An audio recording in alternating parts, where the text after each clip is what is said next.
we remain steadfast in our commitment in delivering local news that matters.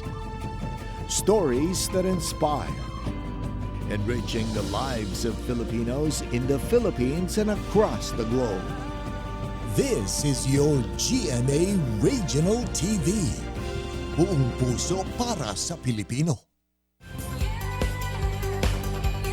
Ito ang Mornings with GMA Regional TV. Magandang umaga! Ito ang Mornings with GMA Regional TV. Hatid namin ang mahalagang lokal na balita mula sa Luzon. Magsaya tayo dahil ngayon ay Fun, Fun, Fun Friday! Mamaya partner, kumustahin natin ang ilang bus terminal sa Dagupan City. May mga nagsisiuwian na ba ngayon or simula pa kahapon? Yes. Naku, baka si Russell umuwi somewhere. Nasa bus terminal. Diba back to reality ngayon? Back to work. Oh, back to school. Meron ba? Meron mga may klase na ngayong araw. At mamaya may interview tayo kay Zephanie, isa sa mga cast ng Sparkle You, #Frenemies. Yung mamaya na yan. Exciting to. Narito na ang mga unang balita. Eto na mga kapuso, matapos ang long holiday, back to reality na ang mga bakasyonista. May mga nagsisiuwian na ba? Kumustahin natin ang sitwasyon sa ilang bus terminal sa Dagupan City. Nakatutok doon live si Russell Simorio. Russell, good mornings! Good morning CJ at good morning sa ating mga kapuso. Sa mga oras na ito, nananatiling maluwag ang sitwasyon sa mga pangunahing bus terminal dito sa Dagupan City kahit tapos na itong ang holiday break. Inaasahan kasi ng pamunuan ng mga bus terminal ang volume o dagsa ng mga pasahero magsisimula yan bukas o sa weekend November 4 at November 5 dahil yung ilan daw sa mga bakasyonista ay nag-extend ng kanilang bakasyon dahil iniisip nila na ang Biyernes ay kadagit naman na ng weekend. So bukas ay handang-handa ang pamunuan ng mga bus terminal para ma-accommodate nila yung mataas na volume ng mga pasahero magsisiuwian sa iba't ibang probinsya at syempre sa Maynila. Actually, yung kanilang mga bus unit ay sapat na sapat lalo't nakapag-apply sila ng special permit mula sa Land Transportation Franchising and Regulatory Board. Nakadikit nga doon sa mga bus unit yung kanilang special permit na nakuha mula sa LTFRB. Epektibo pa hanggang November 6 itong ang special permit ng mga karagdagang bus unit na ibinigay ng LTFRB. At patuloy din yung assistance na ginagawa ng Dagupan City Police sa mga bus terminal dito sa lungsod ng Dagupan. Meron silang assistance desk at nakalatag dyan yung kanilang security para maiwasan na makapasok ang mga kontrabando sa loob ng mga bus unit. Mahigpit na ipinagbabawal yung mga deadly weapon, mga matutulis at matatalim na bagay. Bawal din na dalhin yung mga alagang hayop. At syempre ay nag-iingat din or talagang inihanda yung maintenance sa mga bus unit para ligtas itong bumiyahe. Yung muna latest mula rito sa Dagupan City. Balik sa'yo, CJ. Maraming salamat, Russell Simorio. Tumaas ang demand ng bangus sa Dagupan City dahil sa nakaraang long holiday. Nasa 190 pesos ang retail price ng bangus. Mataas naman ang wholesale price ng bangus sa Bagsakan Market na nasa 170 pesos per kilo. Nauna nang sinabi ng otoridad na walang problema sa supply ng bangus sa lungsod dahil tuloy-tuloy ang pag-harvest ng mga bangus grower. Samantala, tumaas din ang presyo ng ilan pang seafood products gaya ng pusit, tilapia, galunggong, sapatero at yellowfin.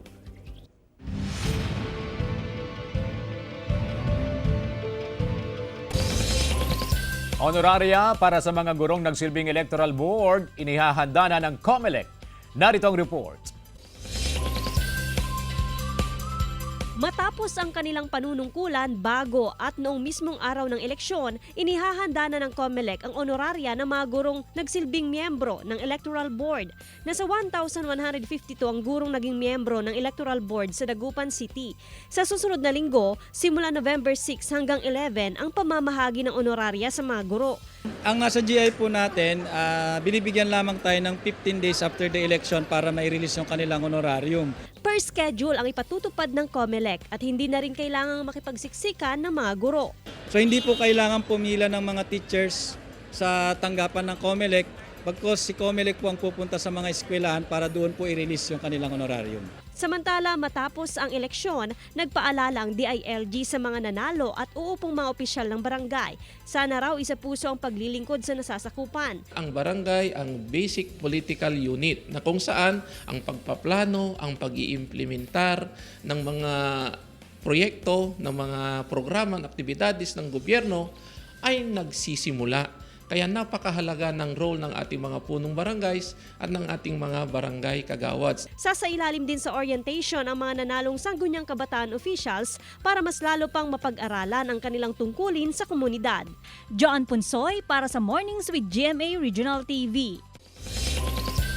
Patay sa pamamaril ng hindi pa nakikilalang sospek ang 68 years old na si Silverio Lumawig ng Barangay Pagala, Bukay, Abra. Kilala umanong supporter ng nanalong barangay chairman ng biktima. Pero duda ang nanalong barangay chairman na may kaugnayan ng insidente sa politika dahil una, hindi naman siya kumandidato at wala naman daw siyang kaalitan. Hustisya ang panawagan ng mga kaanak ng biktima. Patuloy ang pagkalap ng pulisya ng mga ebidensya at mga saksi upang matukoy ang pangunahing motibo at pagkakilanlan ng sospek. Kuha ang CCTV footage na ito sa bahagi ng National Highway ng Barangay Kabalangan, Bantay, Ilocos Sur. Papasok sana ang pangalawang SUV sa isang establishmento sa kaliwa nang bigla na lamang sumalpok sa SUV ang isang rider. Sugatan ng rider na dumausdos sa gilid ng kalsada ayon sa PNP.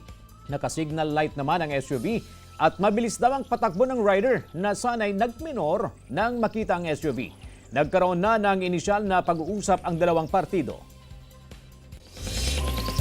Patay ang 2 taong gulang na bata matapos umanong malason sa kinain na bunga ng wild grass sa barangay Kaingal, San Carlos City, Pangasinan. Na-ospital din ang kasama niyang 7 taong gulang na bata. Kumuha na ng sample ng wild grass ang CHO para sa investigasyon pero isinisisi ng pamilya ng biktima ang pagkalason sa ininom nilang tubig. Ayon sa City Health Office, malabong ang ininom na tubig ang sanhi ng insidente dahil regular ang water testing sa lahat ng water refilling station sa lungsod. Pero para makampante ang pamilya ng biktima, kumuha na rin ang CHO ng sample ng tubig para sa investigasyon.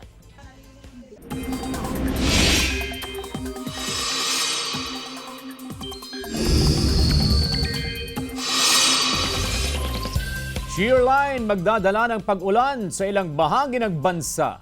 Narito ang report.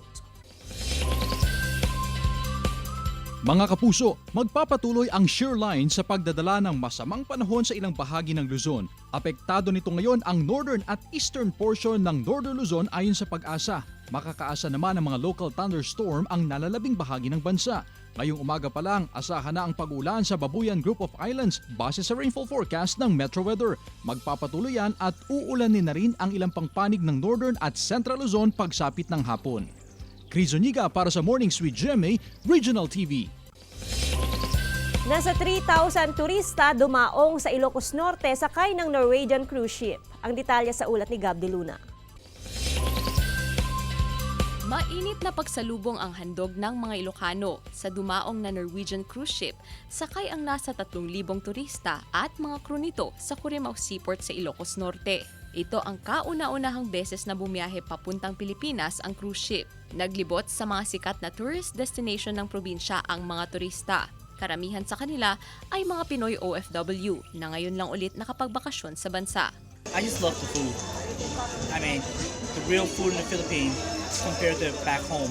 And they sell my favorite, which is we have a lot in Hawaii, yung empanada. Masarap siya. And mura. Pumwesto rin ang mga micro, small, and medium enterprises na nagbebenta ng mga lokal na produkto na ikinatuwa ng mga turista. Ayon sa Tourism Office, malaking tulong daw ito sa pagpapausbong ng turismo sa probinsya at mga kalapit na lugar. This is good news for all of us. As you see, natutulungan natin even the small businesses. So, ang dami nating tour guides na ginamit ngayon, ang daming vans na lumabas, ang small businesses natin happy. Gab de Luna para sa Mornings with GMA Regional TV.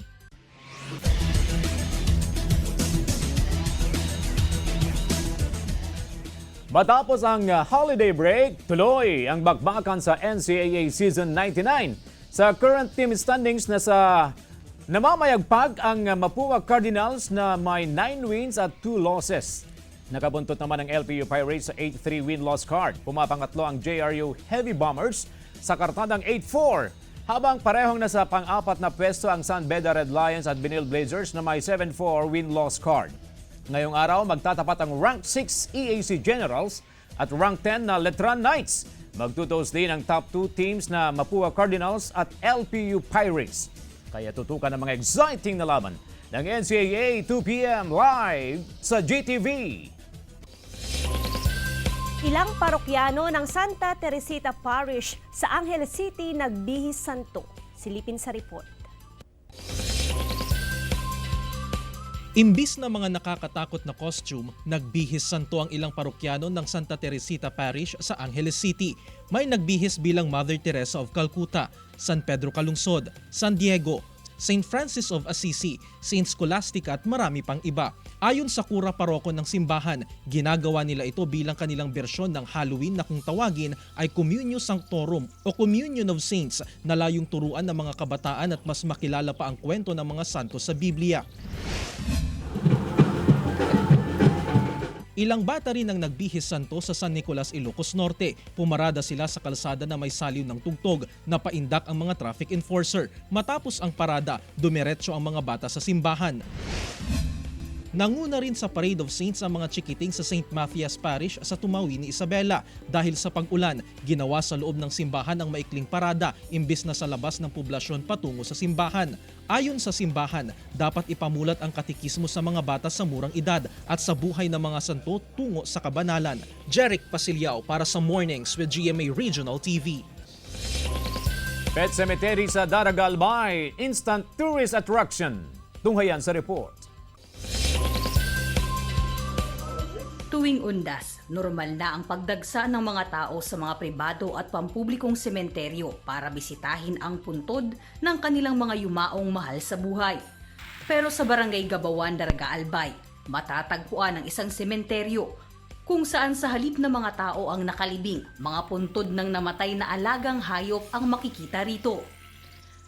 Kwento ng may-ari ng farm na si Harry Liaguno, nagsimula ang naturang sementeryo na nasa loob ng farm noong April 2021 matapos mamatay ang kanilang alagang aso na si Liki. Kaya para mabawasan ang lungkot ng kanyang anak, ginawan niya ng espesyal na libingan ang aso sa likod ng ipinatayo nilang chapel.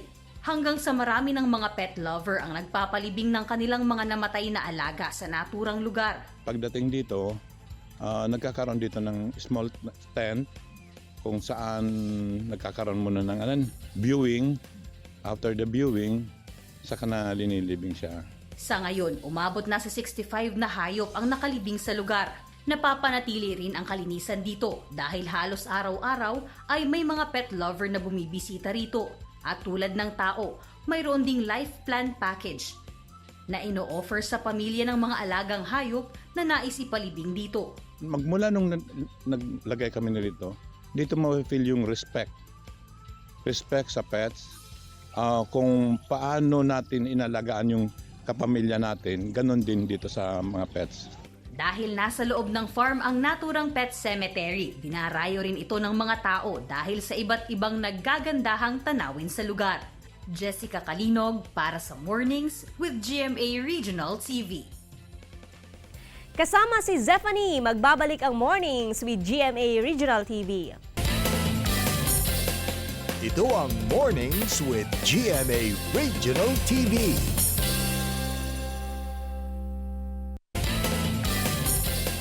Ito ang Mornings with GMA Regional TV.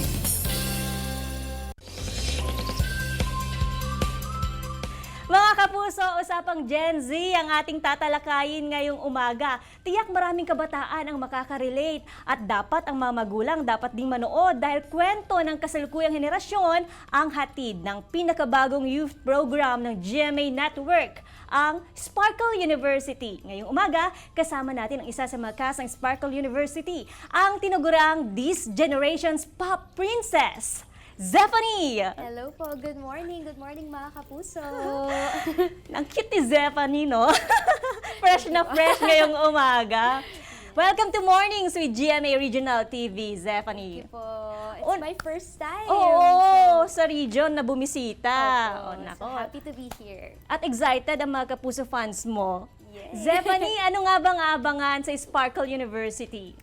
Actually, ito pong Sparkle U or Sparkle University, katulad nga po ng nabanggit nyo, talagang kwento po siya ng generation ngayon na yung mga pinagdadaanan namin bilang teenagers na social media, yung mga personal problems namin, and even yung friendship din po. So, napakaraming makaka-relate po sa series na to, lalong-lalo na nga sa panahon po ngayon. Oo, makaka-relate kaming hindi Gen Z. Naku, for sure makaka-relate pa rin po kayo. So, ikaw ay na-discover sa isang singing contest, Zephanie. Kung ngayong araw, ano bang kanta ang babagay sa'yo? At of course, inaantay ng yung Kapuso fans na sampulan mo rin kami. Ay, actually, napaisip nga po ako kung anong song. Siguro, dahil alam ko po na ngayon nasa journey pa rin ako na i-accomplish yung mga goals ko and yung kumbaga masterpiece ko. So I think yung song of my life right now is Masterpiece by Jessie J. Sino po ba marinig? Yes! Okay. I still fall on my face sometimes and I can't color inside the lines cause I'm perfectly incomplete. I'm still working on my masterpiece and I wanna hang with the greats. Got a way to go, but it's worth the wait. No, you haven't seen the best of me. I'm still working on my masterpiece and Wow! Ang galing! Nako naman, maganda na nga, magaling pang kumanta. Saan ka pa, Zephanie yan? Zephanie, so from singing, acting na rin ang ginagawa mo, may adjustment ba? Malaking adjustment po siya kasi never ko na-imagine na mag-a-act po ako. Pero nung nandun na ako sa set, nung na-experience ko na, na-realize ko na parang medyo magkalapit lang din po pala sila ng singing dahil nandun yung emosyon, nandun yung parang nagpe-perform ka din, pero wala lang tono yung sinasabi mo. And na-enjoy ko po talaga siya. I think it's something na i-work on ko pa po para mas magawa ko yung best ko sa susunod na project if ever man. Oo. Sa Sparkle University, sino ang character mo dito? I'm playing the role of Susan Gara. So siya po yung parang, hindi pala para, siya talaga yung best friend ni Bekang, pagpasok ni Bekang sa Sparkle U ulit. At ayun, doon yung malalaman. Kung nanonood kayo, malalaman nyo kung ano yung relationship nila ni Bekang at ng iba pa niyang mga friends. At makakaaway din sa Sparkle U. Oo, yun na nga. Speaking of kaaway, friends, meron ka na bang frenemies? Sa university? Akala ko po sa real life eh. Well, sa real life, wala, to be clear. Pero sa Sparkle University, I think, hindi ko po masasabi na walang naging frenemy si Sue. Pero ayoko pa kayo i-spoil, guys. Kaya abangan nyo kung magkakaroon ba ng frenemy si Sue sa story. And lastly, Zephanie, please invite our viewers na manood ng Sparkle University. Saan ka ba nila pwedeng i-follow ng inyong fans? Ayan, so you can follow me po on my social media accounts. Just type Zephanie at actually makikita nyo na po yan. And of course, mga kapuso, every Sundays at 6 p.m. Sparkle U. Abangan nyo po yan. So, yun. Maraming salamat po sa patuloy niyong panonood at pagsuporta. At, yes! Maraming salamat, Zephanie, at ingat ka palagi.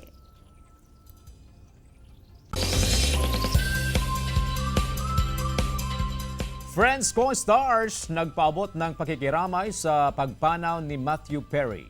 Tunghayan sa Globalita. Sa Hollywood, nagpaabot ng pakikiramay ang mga kaibigan ng Friends actor na si Matthew Perry.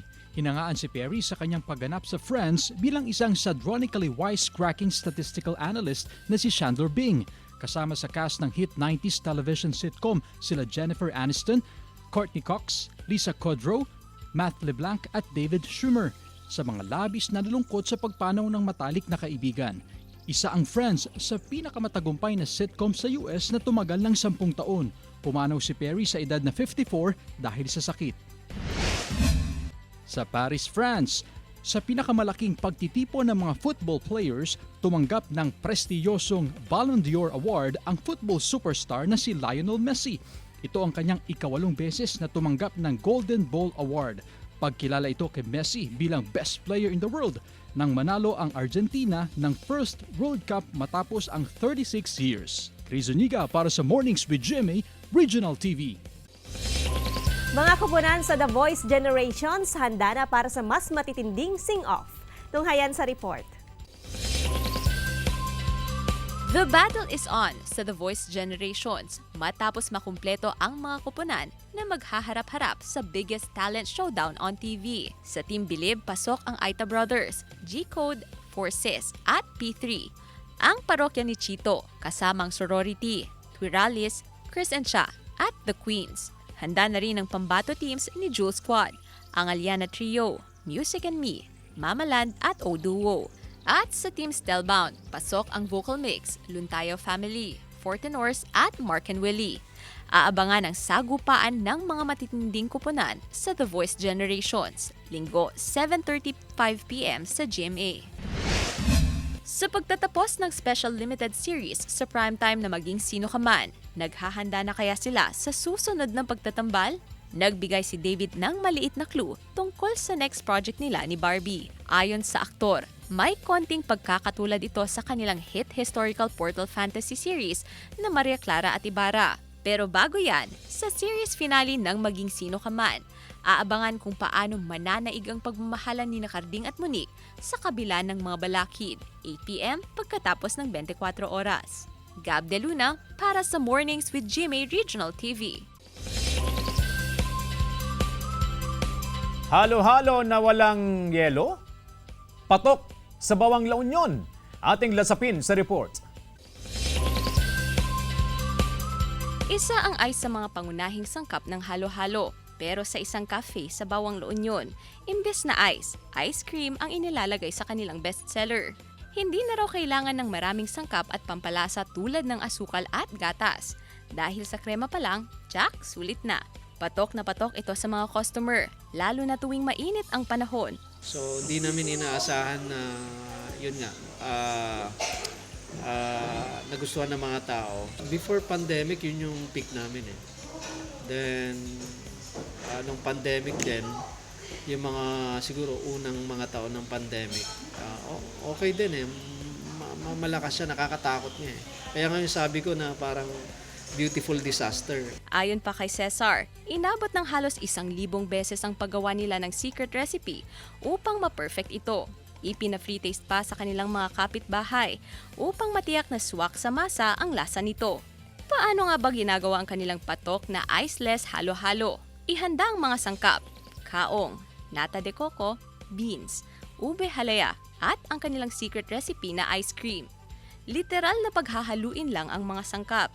Hindi mo na kailangang maghintay ng mahabang oras sa pagdudurog ng ice. Kaya naman ang ibang regular customer, galing pa sa ibang probinsya. Kahapon po, galing lang ako dito. Ngayon, bumalik ulit ako. Parang nasa Baguio lang ulit ako. Gab De Luna, para sa Mornings with GMA Regional TV. Golden Castle theme Christmas decoration sa Clark, Pampanga, magical experience ang hatid. Tunghayan sa report. Binuksan na ang mga pailaw at Christmas decorations sa Clark Freeport Zone. Magical experience ang handog ng Golden Castle, tampok ang 47 feet na Christmas tree. Centerpiece naman ng Magical Journey Holidays sa Tuguegarao City ang giant Christmas tree. Aliw na aliw ang mga chikiting sa ornaments at dazzling lights. At lalo pa silang natuwa sa exhibition ng mga batang balerina. Habang sa Batangas, it's beginning to look a lot like Christmas sa bayan ng Taal. Dahil sa mga pailaw sa plaza, patok din sa reels ang Tunnel of Lights. At you won't miss sa iyong selfie ang giant Christmas tree. Kumukuti-kutitap na rin ang People's Park sa Pila, Laguna. Sentro ng pasyalan ang higanteng Christmas tree na talaga namang 4 the gram. Inaasahang mas darami ang mamasyal sa plaza habang papalapit ang Pasko. CJ Torida para sa Mornings with GMA Regional TV. Mga kapuso, gagawin naming mas inspiring ang inyong morning dahil oras na para sa ating hashtag Morning Feels.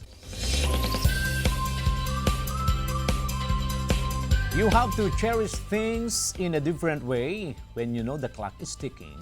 You are under pressure. By Chadwick Boseman. Partner, Yes. may biyahe ka ngayon? Of course. Oy, mag-iingat sa mga bibiyahe ngayon, ha? Oo. Mga magpupunta sa bus terminal. Magbaon ng mahaba-habang pasensya. Oo. At saka paulit-ulit nating sinasabi sa mga driver, di man siguro sa mga sumasakay o sa mga pampublikong sasakyan, yung mayroong talagang mga sasakyan na magdadrive sila, mag-ingat po sa pagmamaneho. Sabi nga, di ba, tapos na raw ang maliligayang araw ng mga nagbakasyon. Sana all, ano? Tayo nga, paumpisa pala ang bakasyon. Saturday, Sunday pa lang tayo magbabakasyon. Ay, pagbibigay-pugay muna, partner, sa lahat ng mga nagtrabaho ng eleksyon, UNDAS, PNP, Teachers, DepEd, and other augmentation force, COMELEC. Ayan. Happy weekend, mga kapuso! Mga kapuso, 52 days na lang, Pasko na! Maraming salamat mga kapuso sa pagtutok sa Mornings with GMA Regional TV. Samahan niyo kami mula Lunes hanggang Biyernes. Ako po si Joanne Punsoy. Maaaring mapanood ang ating episode sa www.gmaregionaltv.com at mag-subscribe sa official YouTube channel ng GMA Regional TV. Ako po si CJ Torida, buong puwersa para sa mas malaking misyon at mas malawak na paglilingkod sa bayan.